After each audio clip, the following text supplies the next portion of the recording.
බුණ තුතුරෝවර් ඉතින් ඔන්න ගොඩාක් දවසකට පස්සේ රොමේනියානු භාෂාව කියලා දෙන අලුත් වීඩියෝවක් අරගෙන ආවා. ඉතින් මේකෙන් මම ඔයාලට කියලා දෙනවා තමන් ගැන හරිම සරලව කෙටියෙන් කොහොමද හැඳින්වීමක් කරන්න කියලා. බීනේ හයිසෙන්චපෙම් හොඳයි අපි පටන් ගමු කියලා කිව්වේ. ඉතින් අපි කාට හරි හඳුන්වා දීමක් කරද්දි ඉස්සෙල්ලාම පටන් ගන්නෙ මගේ නම මෙන්න මේක කියලා කියනවනේ නේද? අන්න ඒ වගේ මගේ නම මෙහෙමයි කියලා කියන්න පුළුවන් විදි ගොඩක් තියෙනවා. මම සරල විදි දෙකක් විතර කියලා දෙන්නම්. අපිට ඉස්සෙල්ලාම කියන්න පුළුවන් මනු මෙස්ක් මා කියලා කට අරින්නේ නැහැ. ඔයාලා දකින්න ඉතින් මම කියපු එක ඒ බලන්න අර දත් අතර චූටි හිඩසක් තියෙන මනු මෙස්ක් නුමෙස්ක් වචන දෙකක් අපි කියද්දී එක ළඟ වගේ කියන නිසා එකක් වගේ ඔයාලට අහෙන්න පුළුවන්. මනුමෙස්ක් කල්පන හසංක මගේ නම කල්පන හසංක කියලා තමයි එහෙම කිව්වේ. මනුමෙස්ක් කියන එක කියන්න කාට හරි බැරි නම් ඔයාට පුළුවන් මක්‍යාම කියන්නේත් මගේ නම කියන අදහසම තමයි මක්‍යාම කල්පන හසංක. මක්‍යාම කියන එකට ඔයාගේ නම දාගන්න. එහෙම නැත්නම් මනුමෙස්ක් කියන එකට ඔයාගේ නම දාගෙන ඒ විදිහට කියන්න පුළුවන්. බුන් ඊට පස්සේ අපිට දෙවෙනියට මට වයස අවුරුදු මෙන්න මෙච්චරයි කියලා කියන්න පුළුවන්. උදාහරණයක් විදිහට මම කිව්වොත් am 28 ani. am 28 ani. මට වයස අවුරුදු 28යි කියලා තමයි ඒකෙන් කිව්වේ. am කියන එකට එක්කම ඊළඟට තිබ්බා ඉලක්කමක් 28 කියන්නේ 28ට දෙආනි කියලා කියන්නේ මොනවද? අවුරුදු. බුන් දැන් මෙන්න මේ විදිහට ඔයාගේ ටික ගොඩනගා ගන්න නම් ඔයාට මොනවද පුළුවන් වෙන්න ඕනේ? නුමෙරි පුළුවන් වෙන්න ඕන. අපි කියනවා ඉලක්කම් වලට නුමෙරි කියලා කියනවා. ඉතින් මම ඔයාලට මේ වීඩියෝ කොටසම කියලා දෙන්නම්. දැන් වීඩියෝස් මගේ ගොඩක් බලන්නේ අවුරුදු 20 30 40 ඔය පරාසය කට්ටියනේ. ඉතින් ඒ නිසා සම්පූර්ණ ඉලක්කම් බිඳුවේ ඉඳලා යන සම්පූර්ණ එකක් මට කියලා දෙන්න බෑ මේ වීඩියෝ එක තුල. ටයිම් එක මදි. ඉතින් ඒ නිසා මම 20 30 40 ඇතුළත ඕනම ගානක් කියා ගන්න පුළුවන් වෙන්න කියලා දෙන්න. බීනේ 20ට අපි කියනවා රුමේනියානු භාෂාවෙන් 20, 30ට අපි කියනවා 30, 40ට කියනවා 40 කියලා කියනවා. 20, 30, 40 කියලා කියනවා. ඔන්න 20 30 40ට නිකන් කොටස් තුනක් මම ඔයාලට කියලා දුන්නා. දැන් කාගේ හරි 20යි හරි 30යි හරි 40යි හරි නම් ඒ සංඛ්‍යාව කියලා මම කියපු අර ආම් කියන කෑලි ටිකත් එක්ක දාලා කියන්න පුළුවන්. හැබැයි කාගේ හරි 22 34 35 46 47 වගේ තව කෑල්ලක් එකතු වෙනවා වුණොත් මොකද කරන්නේ? ඒකටත් මම කියලා දෙන්නම්. ඒකට නම් ඔයාලා දැනන් ඉන්න ඕනේ බිඳුවේ ඉඳලා 10 දක්වා ඒ අතර තියෙන සංඛ්‍යා ටික. අපි එකේ ඉලක්කමට කියනවා ඌනු දෙක දොයි තුන ත්‍රෙයි හතරට අපි කියනවා පාත්‍රු පහට චින්ච් හයට ශාස්තේ හතට අපි කියනවා ශාප්තේ අට ඔප්ත් 28යි කියන්න මං කිව්වා දෝවසේෂි ඔප්ත් කියලා කියනවා අටට නවයට නෝවල් 10ට අපි කියනවා zeche unu doi trei patru cinci shase shapte opt nove zeche ඔන්න බිඳුවේ ඉඳලා 10ට නිකන් කිව්වා. බිඳුවට 0 කියලා කියනවා. ඊට එතකොට දැන් අපි 20 30 40ක් ඉගෙන ගත්තා නේද? 20 30 40 කියලා කිව්වා. දැන් 21 හරි 22 හරි 34 35 මේ වගේ අර 20 ගණන් 30 ගණන් කියලා තව සංඛ්‍යාවක් එකතු කරද්දී අපි මේ 20 ගණන් නම් 20ට අපි කියනවා 20 ඊට පස්සේ අර 21 නම් එකට මොකක්ද කිව්වේ? ඌනුනේ. දෙක නම් දොයි කියලා කිව්වා නේද? 22 කියද්දි 20 දොයි කියලා නිකම්ම කියන්නේ අපි ඒක අතරට ඒ වචන දෙක අතරට එකතු කරනවා ෂි කියලා කෑල්ලක්.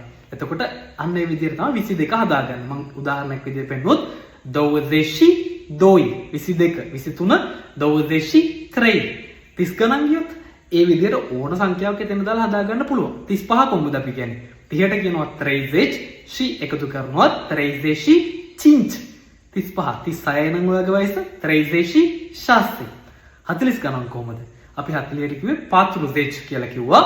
අපි කියමු 47යි කියලා වගේ වයස කොහොමද කියන්නේ? 40 ශාප්තේ මේ විදිහට මේ අතර ඕනම සංඛ්‍යාවක් මම ඔය කියලා දීපු පැටර්න් එකට හදාගන්න පුළුවන්. එතකොට ඔයාගේ වයස කියද්දී නිකම්ම අපි ඒ සංඛ්‍යාව විතරක් කියන්නේ නැහැ. මම අර කියලා දීපු වාක්‍ය සම්පූර්ණ කොටස කියන්නේ. ඉස්සරලාම am ඉලක්කම නැත්නම් වයස සංඛ්‍යාව කීයද? am 20 opt de an කියන එක අගට එකතු කරන්න. de an කියන්නේ අවුරුදු මොනවද? කජුවටද කොස්සටද මොනවද? මට අවුරුදුනේ කියන්නේ නේද? ආන් ඒ විදිහට මාස නම් ඒ විදිහට මාස ඒ වගේ එකතු කරන්න. බුන් ඔන්න දැන් දෙකක් ඉගෙන ගත්තා. එකක් නම කියන්න මනුමෙස්ක් කල්පනා Hasanka am 20 opt de an මගේ වයස තමට වයස අවුරුදු 28යි කියලා එතනින් කිව්වා. ඊට පස්සේ කියන්න පුළුවන් මම විවාහකද අවිවාහකද දික්කසාද කියන විදිහට කියන්න පුළුවන්. මේක කියද්දි පිරිමි අයට කියන්න එක විදිහක් තියෙනවා, ගැහැණු අයට කියන්න තව විදිහක් තියෙනවා. දෙකම බලාගන්න. ඔයා පිරිමි කෙනෙක් නම් ඔයා විවාහකයි කියලා කියන්න පුළුවන් කසතොරිත්. කසතොරිත් කියලා කියන්න පුළුවන් ඔයා විවාහකයි කියන අදහස පිරිමි කෙනෙක් නම්. ගැහැණු කෙනෙක් නම් කසතොරිත කසතොරිත කසතොරිත් කසතොරිත.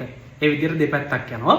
ඊට පස්සේ ඔයා අවිවාහකයි. අපිට කියන්න පුළුවන් නෙකසතොරිත්. පිරිමි කෙනෙක් නම් නෙකසතොරිත්, ගැහැණු කෙනෙක් නම් නෙකසතොරිත කියලා කියන්න පුළුවන්. හැම වෙලේම අර පිරිමි ගැහැණු අයට වචන දෙකක් තියෙනවා ගොඩක් ඒ වගේ. එතකොට ගැහැණු කෙනෙක් ගැන අගට වෙන මේ අකුර එකතු වෙලා තමයි අපි පාවිච්චි කරන්නේ. බීනේ කසතොරිත් නෙකසතොරිත් පිරිමි කෙනෙකුට විවාහක අවිවාහක, ගැහැණු කෙනෙකුට කසතොරිත නෙකසතොරිත කියලා අවිවාහකයි සහ විවාහක කියන දෙක ඒ විදිහට තියෙනවා. ඊට පස්සේ කවුරු හරි කෙනෙක් ඩිවෝර්ස් නම් පිරිමි කෙනෙක් නම් එතනදිත් දිවෝර්සාත් කියලා කියන්න පුළුවන්. ගැහැණු කෙනෙක් නම් දිවෝර්සාත කියලා කියන්න පුළුවන්. බීනේ අපි දැන් මේක වාක්‍යයකට දාලා බලමු. මම කියනවා මම අවිවාහකයි. සුන්ත් නෙකසතොරිත්. මම පිරිමි කෙනෙක් නිසා නෙකසතොරිත් කියන එක පාවිච්චි කරේ. ගැහැණු කෙනෙක් නම් සුන්ත් නෙකසතොරිත් කියලා කියන්න පුළුවන්. ඊට පස්සේ අපිට කියන්න පුළුවන් ඔයා කොහෙන්ද? I am from කියන එක. ඒකට අපි පාවිච්චි කරන පොඩි කැලි දෙකක් සුන්ත් දින්. I am from සුන්ත් දින් ශ්‍රී ලංකා. සුන්ත් දින් ෆ්‍රාන්සා. ෆ්‍රාන්සා කියලා කිව්වේ ප්‍රංශයට. ඒ කියන්නේ මම ප්‍රංශයෙන් කියලා එකකින් කිව්වේ. කාට හරි තව රටවල් ගොඩාක් තියෙනවා මම ඉදිරියේදී වීඩියෝ එකක් දෙනවා රටවල් වලට කියන නමුත් තව කෙනෙකුට කියන්න පුළුවන් සුන්ත් දින් ආංග්ලියා. මම එංගලන්තෙන්. සුන්ත් දින් ඉන්දියා. මම ඉන්දියාවෙන්. මෙන්න මේ වගේ පාවිච්චි කරන්න පුළුවන්. අපි සිංහලනේ අපි ලංකාවෙන් අපිට කියන්න පුළුවන් සුන්ත් දින් ශ්‍රී ලංකා කියලා කියන්න පුළුවන්. ඊට පස්සේ අපිට පොඩියට කියන්න පුළුවන් අපේ පවුල ගැන විස්තර ටිකක්. un familia mea මගේ පවුලේ. un familia mea මගේ පවුලේ කියලා කියන්න පුළුවන්. සමාජික කී දෙනෙක් ඉන්නවද කියලා. un familia mea sunt 5 membri. un familia mea sunt 5 membri. මගේ පවුලේ සමාජිකින් 5 දෙනෙක් ඉන්නවා කියලා තමයි ඒ කිව්වේ. ඒකෙදි ඔයාට ඉලක්කම් ටික මම කියලා දීපු එක චින්ච් කියලා මම කිව්වේ 5ක් කියන අදහසින්. එතකොට ඔයාට වෙන දොයිද, ත්‍රේද, පාතුද අදාළ ගාන එතන දාගන්න. බීනේ. ඕකටම අපිට තව එකතු කරන්න පුළුවන් විස්තරයක් විදියට. විස්තරාත්මකව කියන්න පුළුවන් කවුද ඉන්නේ කියලා. ඒක වාක්‍ය මෙහෙම කියනවා. un familia mea sunt 5 membri. Mama, tata, un frate, o soră și eu. අම්මා, තාත්තා, un frate කියලා කිව්වේ සහෝදරයෙක්. o soră කිව්වේ සහෝදරියක්. කෙනෙක් සහෝදරයෙක් සහ එක සහෝදරියක් කියන එක එතන තියෙනවා. ඊට පස්සේ අගට තිබ්බා she you සහ මම කියලා ඔන්න ඔය විදිහට විස්තර කරා. බීනේ අපි ආපහු මුලින්ම බලමු කියපු ටික. මනුමෙස්ක් කල්පනා Hasanka am 20 opt de ani sunt din Sri Lanka, sunt necăsătorit, în familia mea sunt 5 membri, mama, tata, un frate, o soră și eu කියලා ඔන්න තෙන්නකම් අපි දැන් දන්නවා. ඊට පස්සේ අපිට තව එකතු කරන්න පුළුවන් වර්තමානයේ මම මෙන්න මෙහි ජීවත් වෙනවා. මෙන්න මේ නගරේ ජීවත් වෙනවා. එහෙම කතාවකුත් අපිට කියන්න පුළුවන්. වර්තමානයේ අපිට කියන්න පුළුවන් în prezent. În prezent eu locuiesc. Eu locuiesc. මම ජීවත් වෙනවා în orașul Arad.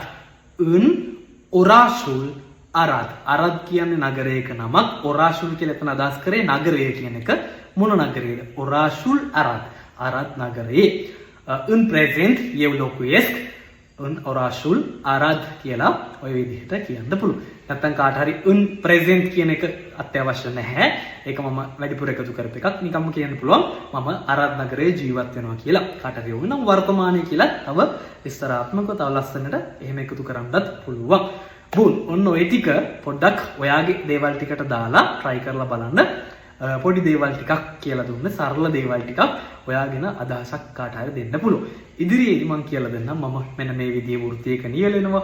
මෙන්න මේ වගේ දේවල් මම ඉගෙනගෙන තියෙන දේවල් අර මම මේවා තව ගොඩක් අපි ඉස්සරහට කතා කරමු. බුන් එහෙනම් ඒ ටික අපහු පාරක් මතක් කරගමු. Manumesk Kalpana Hasanka am 28 ani sunt din Sri Lanka, sunt necăsătorit, în familia mea 5 membri, în familia mea sunt 5 membri, mama, tata, un frate, o soră și eu. În prezent eu locuiesc în orașul Arad කියලා තමයි එතෙන් යනකම් කිව්වේ. බුන් ඉතින් ඔයාට මෙන්න මේ විදිහට ලස්සනට රුමේනියානු භාෂාව කතා කරන්න ආස නම් ඔන්න මගේ සතියන්තයේ අලුත්ම බැච් එක පටන් ගන්නවා. මේ මාසයේ 3 වෙනි ඉරිදා රුමේනියා වෙලාවෙන් හවස 6 ඉඳලා 8 වෙනකම් ලංකාවේ වෙලාවෙන් නම් හවස 8:00 ඉඳන් 10:00 වෙනකම් විදිහට තමයි තියෙන්නේ. ඉතින් මාසයකට ලේට් 100ක් විතරයි වෙන්නේ පාඨමාලා දවස්තුව.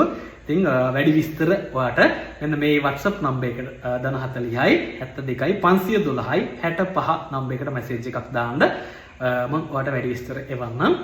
ඉතින් ඉදිරියේදීත් ඔයාලට භාෂාව කියලා දෙන වීඩියෝස් මම අරන් එන්නම්. මගේ YouTube channel එක හරහත් හසා vlogs කියලා තියෙනවා. TikTok එක Facebook page එක ඒ ඔක්කොගෙම ඔයාලට කියලා දෙන්නම්. ඉතින් එහෙමනම් අදට අපි මේ වීඩියෝ එක ඉවර කරමු. අලුත් වීඩියෝ එකකින් ආපහු හම්බෙමු. එහෙනම් මුත්සු මෙස් ෆෝර්ටි මුල් ලාර වෙදරේ පාපා